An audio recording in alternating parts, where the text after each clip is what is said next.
जून 2025 में Iran Israel संघर्ष के बाद ही ईरान अमेरिका के संबंधों में बारूद घुल चुका था।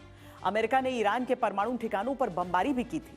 उसके बाद से यह आग चिंगारी की शक्ल में ईरान अमेरिका संबंधों में सुलगती रही। लेकिन ईरान में चल रहे मौजूदा विरोध प्रदर्शन के बीच प्रेसिडेंट ट्रंप ने जिस तरह खामेनेई शासन के खिलाफ कड़ा रुख अख्तियार किया, उसने आज के विस्फोटक हालात पैदा कर दिए। 28 दिसंबर 2025 को तेहरान के डाउनटाउन में दो बड़े बाजारों में बढ़ती महंगाई से नाराज आम जनता ने खामेनेई रिजीम के खिलाफ प्रदर्शन शुरू किया। ये प्रदर्शन धीरे धीरे बढ़ता गया और धीरे धीरे हिंसक हो गया। साल 2026 के पहले दिन यानी 1 जनवरी को खामेनेई प्रशासन ने 7 लोगों के मारे जाने की पुष्टि की। इसने लोगों को और भी अधिक भड़का दिया।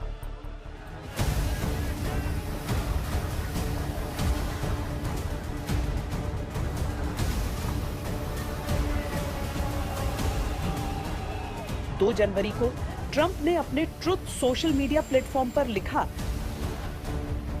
अगर ईरान शांतिपूर्ण प्रदर्शनकारियों को हिंसक तरीके से मारता है तो संयुक्त राज्य अमेरिका उनकी मदद के लिए आगे आएगा। ट्रंप के इस पोस्ट से खामेनेई भड़क गए और उन्होंने इसे चुनौती की तरह लिया।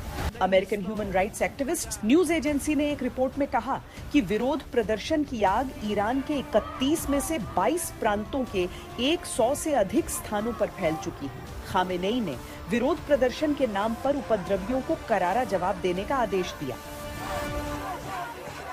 विद्रोहियों पर सख्त कार्रवाई की खबरें सामने आते ही ट्रंप ने 13 जनवरी को पोस्ट किया, प्रदर्शनकारी अपना प्रदर्शन जारी रखें, संस्थानों पर कब्जा करें, मदद जल्द ही आपके पास आ रही है।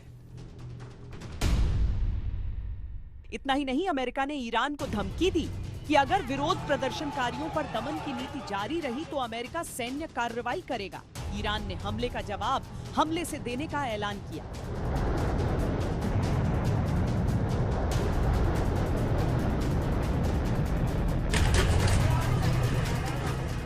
इस बीच ईरान से बड़ी संख्या में प्रदर्शनकारियों के मारे जाने की खबरें और तस्वीरें आई।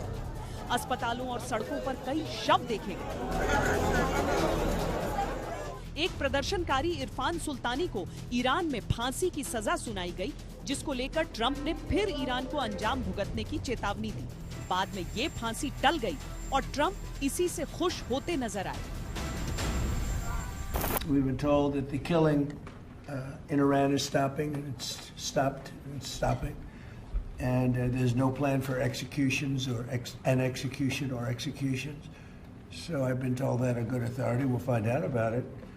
I'm sure if it happens, we'll all be very upset, including you will be very upset, but that's just gotten to me some information that the killing has stopped, that the executions have stopped. They're not going to have an execution, which a lot of people were talking about for the last couple of days. Today was going to be the day of execution.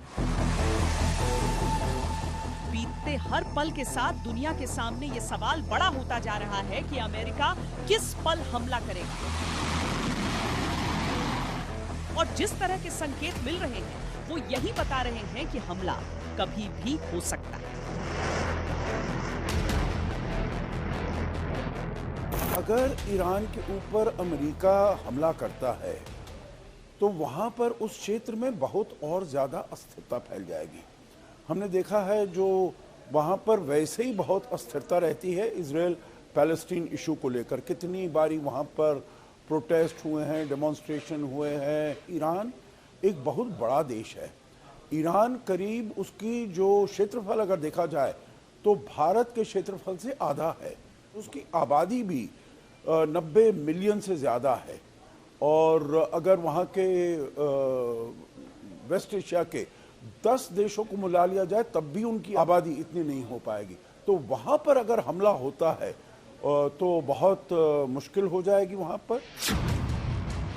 हमले के बड़े संकेत Qatar के अल उदेद airbase से कम 6 KC-135 strato tanker का उड़ान भरना ये लड़ाकू विमानों और बम वर्षक विमानों को हवा में ईंधन देते हैं। ईरान के बंद एयर स्पेस और मिलिट्री अलर्ट, अमेरिका के बेड़े यूएसएस अब्राहम लिंकन का मध्य पूर्व की ओर बढ़ना, कतर के आल उदीद एयरबेस से अमेरिकी सैनिकों को हटाना। अमेरिका ईरान जंग आसान तो नहीं है, लेकिन आसार लगातार बने हुए हैं। बस जरा से सब्र की कमी और दुनिया अमेरिका ईरान के बीच भीषण जंग देख सकती है।